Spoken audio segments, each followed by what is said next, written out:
For today's video mga maring, magluluto ako ng pata team. So after kong binalian ng mainit na tubig yung pata, inislitan ko and then lagyan ko ng brown sugar, oyster sauce, nawasa, at konting suka. Tapos of course hindi mawawala ang star anise. Tapos meron na rin yung paminta at laurel.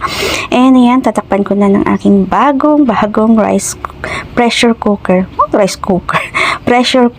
So yan, nilagay ko yung basta importanteng nakalagay yan, and pakukuluan ko lang siya sa medium heat, and all in all mga nasa 45 minutes yung pagpapakulo ko lahat, kasama na yung pagsalang, yung hindi pa, basta mga 20 minutes to 25 minutes ko siyang pinalambot after ng mag-simmer or mag-whistle yung pressure cooker. And ayan na, so sinala ko lang po yung pinagpakuluan ko para matanggal yung mga buong laurel, paminta at saka star anise. And then yan, nilagay ko na yung bok choy at syempre yung pa-design ko na carrot. Yan lang po yung nilagay ko. Tapos nagkamali pa nga po ako ng lagay dyan ng celery kasi akala ko cornstarch. Yun pala, nagpapanggap lang siyang cornstarch.